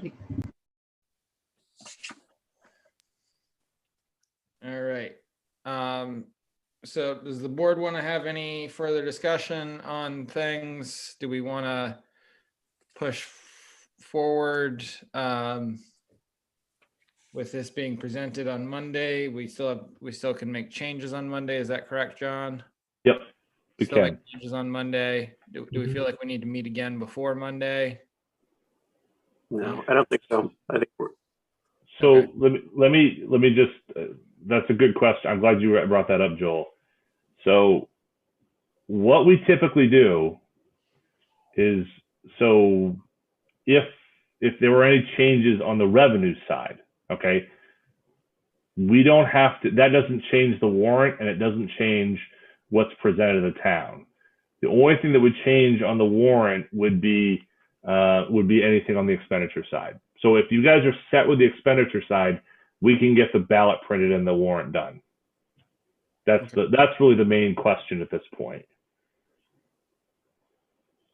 Although you want to obviously present, and if you're going to have a change, if you're going to be flat or not flat, then that would obviously impact, potential mill rate. We put that on the question, I think, last year. So it's just the total expenditures that were. That's the most important thing out of tonight. Yeah. Okay. So does anyone want to discuss any of the expenditures in particular? I'd say I'm comfortable with the budget as presented and as we've discussed. I mean, I'm prepared to approve it. Okay, Tor. Yeah, I'm there too. I really don't see much changing between now and next Monday. So, Wanda. I guess I would like to see it lower, as always. I certainly don't have enough votes to swing that way. So I don't think, I think it is what it is. I would like to see it lower, but that's just me. Okay, but you're comfortable with it. I'm comfortable in knowing that I can't change it. So I don't know what else to say. Okay. All right. I think the budget looks good. It's I'm happy with it this year. So do you need a formal? That'd be great. That'd be helpful. Yeah, to have a vote to approve the budget. But you could. I'm mainly concerned with making sure that the numbers that are in those various, administration, public services, whatever, that those are the numbers. If that's the case, then I can. It's more about putting together the warrant. That's really the main thing I'm concerned with.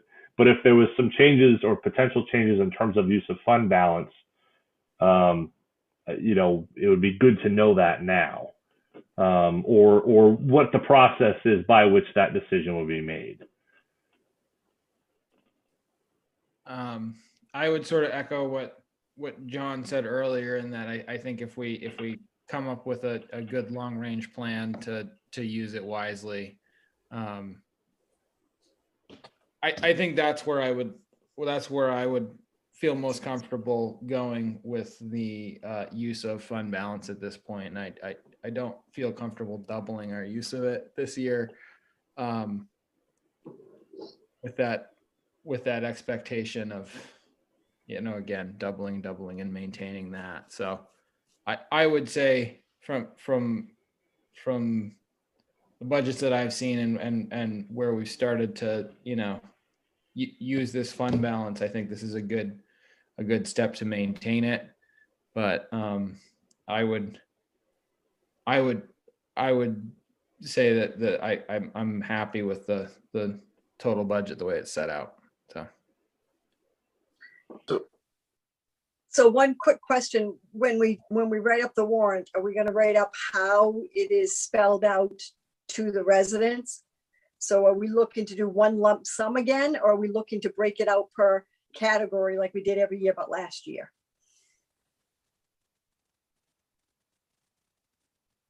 Well, it's up to you. It's what the wording is up to the board, really. If part of the issue with last year was that we tried to make it such that it fits. If you're going to have a ballot question, then you're going to have it fit on a ballot. So if you did it as you've done every year with every line item, you'd have like a 5-page ballot. So that's why last year we had limited to only showing just what was in each department, I think, in the explanation. I'm trying to bring it up as I'm talking to you guys. So if I'm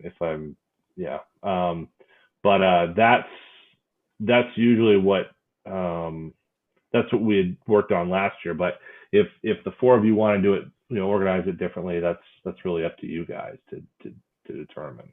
No, so I guess my question is, because we haven't talked about it, so my question is, we're not looking to have a formal town meeting. I mean, a lot of towns have. Are we looking not to do that again? We haven't talked about it. Yeah. Sorry, I'm looking at them. I don't know. I mean, Because I that's think that another, that's another question other than a budget question, but I would say, I think that's a better question to discuss that doesn't have anything to do with the budget, I guess. well, it has to do with the way the warrant's written up, though. I guess that's what I'm getting at. Yeah. And just to clarify, next Monday, we will be voting on the warrant item. Is that correct? The warrant itself. So we need to have that figured out to do that.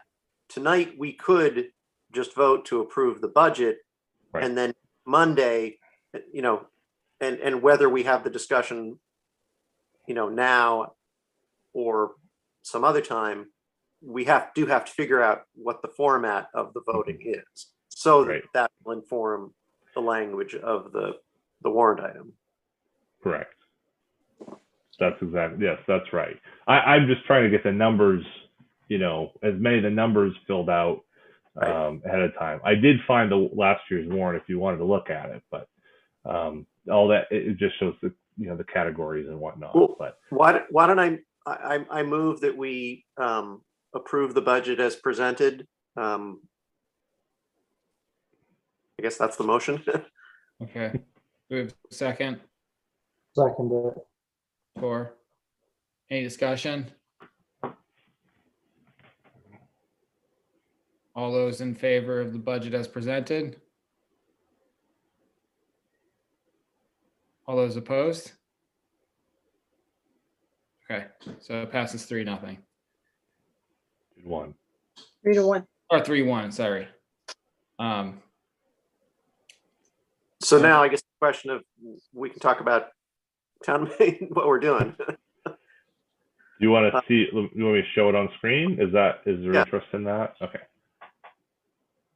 Let me show you what we had last year. Well, I think if it's going to be on the ballot, then it has to be, so most likely it has to be the same way it was last year, because like you said, you can't have 5 pages. So. Right. I thought, and correct me if I'm wrong, I thought we had a conversation about having it using the same process as last year. We did a while ago. Yeah. Okay. We never made a decision, a formal decision. We didn't vote on it, right? I mean, I don't think we knew whether the state was going to let us. Right. But do we have clarification from the state? They'll let us use the same process, but I mean, if we're going to go indoors, then we're going to have to use the indoor capacity limits of whatever they be at that time. I think it's 80% or 50%, depending upon certain dates. I don't recall exactly off the top of my head when those change, but I know a number of towns are, Damascotta, for example, they had a town meeting last year in person, and they are doing their votes by ballot, as we did last year. Right. So I know that a number of towns are using the same process that we are, and additional ones who didn't last year. I mean, we had a meeting, an outdoor meeting with radio transmitters and everything, that was going to be broadcast, and we had 10 different ways to get everyone for a special town meeting. And we decided not to do it, and the numbers were nothing compared to what they are now for Lincoln County. Right. Yeah. So I don't see how we could really do it, and be, and feel okay with it. So, but that's just, I think it's more prudent not to gather people together still. We're not done with this. Yeah, I think it's more prudent to do a ballot I just feel it would be excluding a lot of people. And I don't think that's a fair thing to do if again, like I said, the numbers are incredible, they're worse than they were before. So, yeah. And I'm absolutely good with that. I just wanted to make sure we had the conversation that that's what we were going to do. That's mostly why I brought it up. Yep. So good. And, I would say about this format anyway, just in how it's laid out, it's kind of nice in a way, seeing the question like this, so you get the overview, and then, I mean, you can still, yeah, I think that's the important kind of stuff, but these are available, the budget's available, the line by line, so. But, This would obviously look a lot different for this year. yeah, I know. In particular, this one and this one. Yeah. That's going to be, Yep. So, okay. So good. So moving. So do we need do we need to vote on that, or are we gonna wait until next Monday? What the question? The warrant itself, or format for the question? Yeah, or warrant. I would love to have direction from you in terms of what I'm putting together, so that way we're not editing it on the fly that night. That would be helpful. Yeah. What? But obviously, the actual question in the warrant itself would be something that would be part of your approval next time. I mean, we can make it formal tonight by voting on it, or if we're all in agreement, I don't know if we have to make it a formal. If we're all in agreement to keep it as a secret ballot situation, but that's where. But what would you like, John? Do you want a motion For the format of the question? for the format of the meeting, town meeting? Yeah, the more that's finalized, the better, for sure. Yeah. All right. Do we have a motion to decide the format of town meeting, Wanda? I move to have it as a secret ballot. Okay, for a second, I'll second that. Tor. All right, any discussion? All those in favor? Passes 4-0. So, good. So you're all set, John. You got everything you need now. Everything and more. It's She'll great. be happy. She'll be a little confused by doing the minutes, but it's just part of the whole thing. So, all right. Is everyone good on this? Can we move on to the town warrant? Let me get down to it. We have a town warrant for $258,598.40. Do I have a motion to approve? Move. Rob, do I have a second? I'll second. Any discussion? All right, all those in favor? All right, passes 4-0. And then we're just gonna move on to executive session. So do I have a motion to move into executive session under 1 MRSA section 4056C real estate? So move. Rob moved. Do I have a second? I'll second. Tor seconded. All those in favor?